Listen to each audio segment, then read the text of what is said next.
Johnny Mac with your daily comedy news. It is far too nice out. I couldn't sit down in the basement, so I took the laptop and the USB mic. I'm sitting by the pool. I'm outside. Neighbors can think I'm nuts as I read late-night jokes to you. Stephen Colbert said to encourage people to get vaccinated, some governors are getting creative, like Ohio Governor Mike DeWine. DeWine took to the Twitters to announce a drawing for adults who have received at least one dose of the vaccine. The winner will receive $1 million. Wow, you know what you could buy with $1 million in Ohio? Toledo. It's a bit of a fixer-upper. Jimmy Kimmel says, sounds great, but somebody's going to get vaccinated like 40 times trying to increase the odds. I've heard that joke in real life. Everybody's saying the same thing. Fallon, some idiot out there is like, yeah, but after taxes, it comes out to like only $800,000, so it's not really worth it. Trevor, and I know some people will say, but isn't it helping to save humanity enough of an incentive to get vaccinated? Well, yeah, Trevor, yes. To which I say, hell no. Have you seen Humanity? It's full of jerks who will only get vaccinated if there's money in it for them. Fallon, yeah, $1 million vaccine lottery, and this is fun. Instead of drawing it from a basket, they're going to pull numbered cotton swabs from somebody's nose. Trevor, by the way, the best part of this lottery is you don't have to worry about holding onto a ticket. You see, if you win, they'll just find you using the microchip in your bloodstream. Horatio Sands is on The Tonight Show with Jimmy Fallon, 11:30 on your NBC. The laugh button tells us Fallon is developing a version of The Tonight Show that will be exclusively geared for children. Why, Jimmy Fallon? Why? The show will air on Peacock and be hosted by children. Why? The show will tape in Studio 6A, which is right across the hall from where Fallon tapes the actual Tonight Show. Many of the games and segments that Fallon features on his show will also be making the leap over. Fallon will executive produce the show alongside Lorne Michaels. Why? Fallon will also produce an upcoming animated holiday special for the network called 5 More Sleeps Till Christmas. An NBC suit says, we continue to be in awe of all things Jimmy. Who else could run The Tonight Show, executive produce, and host brand new formats? Listen to yourself speak, suit. Executive produce and host brand new formats. You just sound like a robot. And adapt his own best-selling books. Jimmy does them all with his signature style. We are privileged to call him a longtime member of our broadcast family. Bill Carter is the guy that wrote the books about the late shift when it switched from Carson to Leno. He also wrote about the second late-night war between Leno and Conan. The laugh button said, speaking of Conan, in the time since you chronicled his leaving The Tonight Show and the war for late night in 2010, wow, it's that long ago? How do you think he's fared or evolved in these last 10 years? Bill Carter said, he's a hugely appealing guy and funny guy and talented guy, so his work has been consistently great. His first, I don't know how many years on TBS, he was still Conan. He was still doing the kind of show he did on The Tonight Show. And he's more affected than I think other people by the changes in the way people watch TV. TBS is not NBC. Even as NBC is today, TBS is not NBC. And him going to TBS always meant that he wasn't going to be challenged to be the most watched late night guy. That didn't make his work any less good. His work was still good and funny. And he was still very creative and hugely respected in the comedy community. So all that's been great. I mean, look. Was it a career setback to lose The Tonight Show? You'd have to say yes, and he would say yes. That was his dream, and he didn't really get a full chance at making it work. Obviously, again, even though he'd done the other show for all those years, The Tonight Show was different. It took Leno 2 or 3 years before he found success with The Tonight Show. It takes time, and he didn't get time. I think that's always going to be a wound for him, and I feel bad for him because I think he's a terrific guy, and I like him enormously. The left button points out how weird it is that Conan is now the elder statesman. Bill Carter said, it's remarkable. One of the things I said in the podcast, that's his podcast Behind the Desk, it's pretty good, check it out, was I was talking about Kimmel, and I was about to write in my script that Kimmel is now the longest host, and I was like, no, wait, it's Conan. It really is astonishing, and he's going to drop the late night show in June or something. He's gravitating over to do a variety show or something, and that's insanely great, fantastic. It's a long run, and he can only do that if you're completely committed to it and have a bottomless depth of talent, because it's a grind to do these shows, but it's also something that they love. Most of the people love the job, and that's why it's hard for them to leave. But Conan's beginning was so rugged, so tough. I was with him writing about it in those days, and I would hear from NBC saying, who is this guy? He doesn't know what he's doing. And who's the fat guy on the couch with him? It was really rough. The joke is he was getting 13-week renewals, but it really was week by week at one point. Yikes. They're talking to people behind his back. It's really an amazing testament to how hard he worked and how he found his talent. He just found it and packed it with comedy and gave himself a distinct voice. Enough people liked it, and then he's a hit. The AV Club said, let's jump further back to the Late Shift book. As you're working on the book, is there a eureka discovery moment where you felt like the story of what happened was really starting to take shape?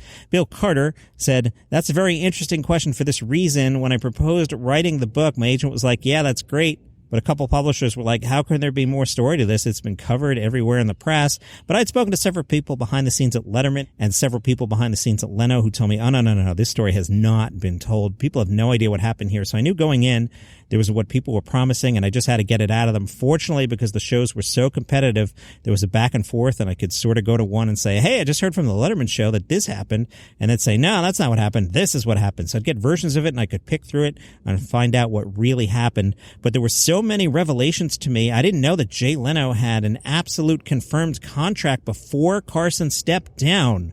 There was no chance that Letterman was getting it. Whoa. The contract with Jay had already been signed, I think, 9 days before Johnny stepped down.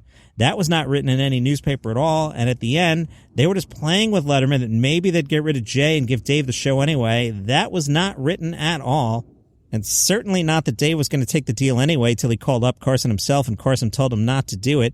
There were so many things, one after the other. When you're writing a nonfiction book, you sometimes hope to yourself, gee, I wish I could say this happened. Well, in the case of The Late Shift, I didn't have to because it did. I was like, oh, I could just write this now. The crazy thing just happened. And I have to say, one of the interesting things is people have continued to come up to me about that book every week or something on Twitter.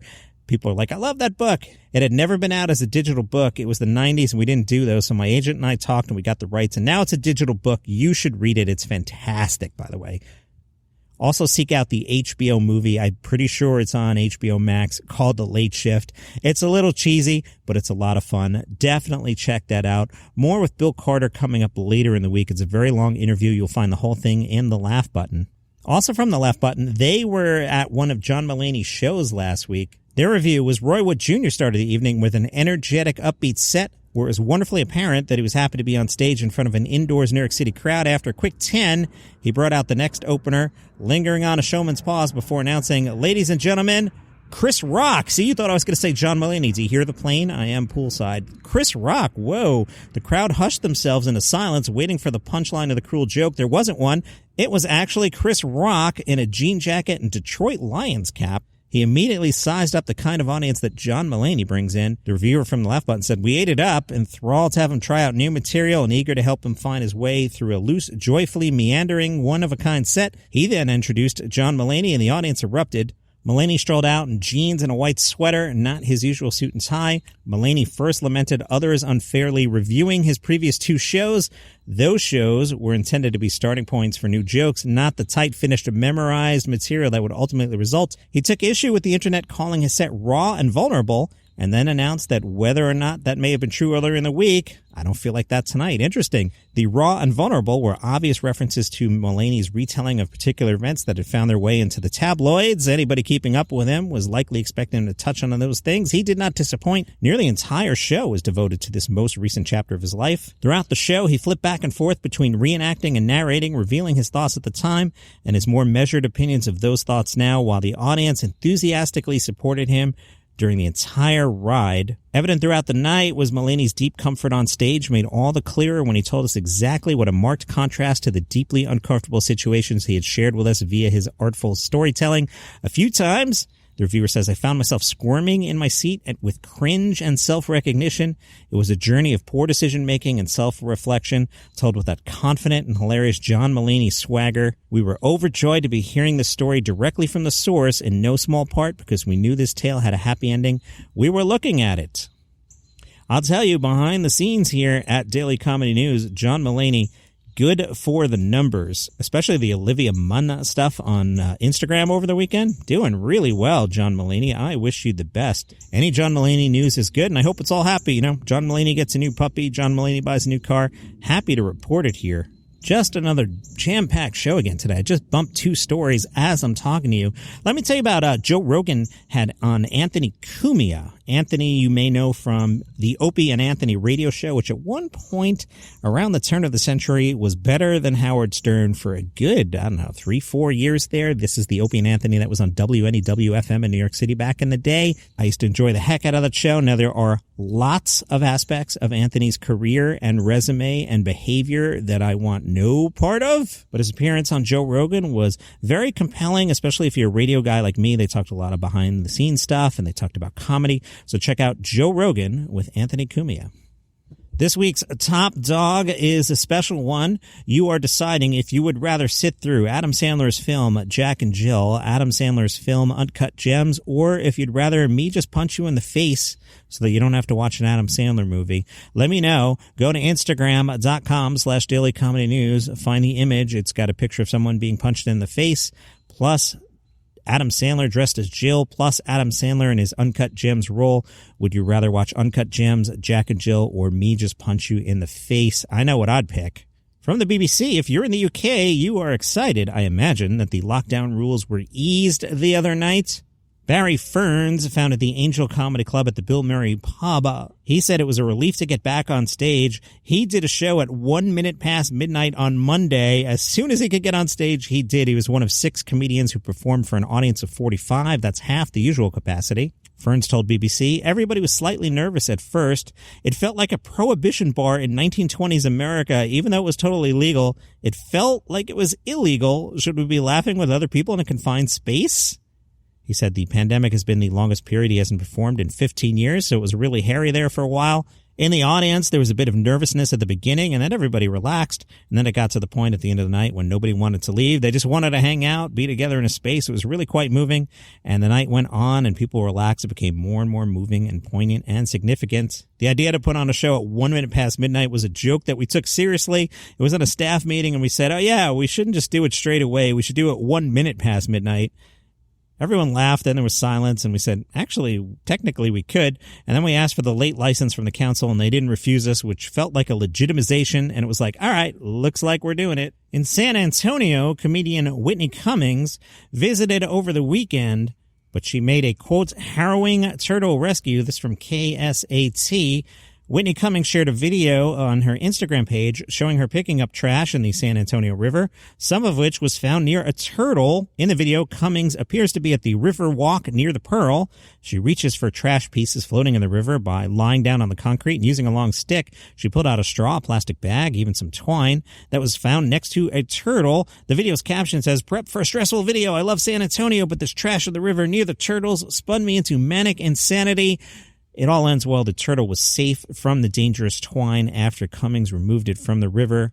KSAT says it's unclear why Whitney Cummings was visiting the Alamo City or for how long, but she did make one thing clear in the video. She and her friend were going to indulge in some of San Antonio's best food offerings, tacos. And from Cleveland19.com, a 34-passenger open-air comedy club on wheels took to the streets of Cleveland over the weekend, treating customers to a part comedy, part history tour of Cleveland.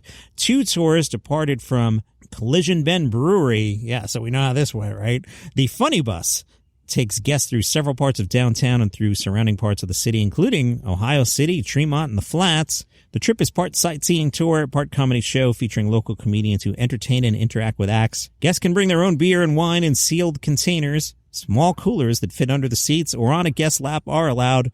Basically, we're going to drink on a bus, and if you want to perform comedy in front of us, go nuts. That's your comedy news for today. So many leftovers again. Remind me Memorial Day week when I'm like, oh my God, there's nothing, and I'm just like making up stories. Remind me how busy this week was. It's wonderful. I bumped 3 things again today. That's your comedy news for today. Follow the show on Spotify or Apple Podcasts. Back tomorrow.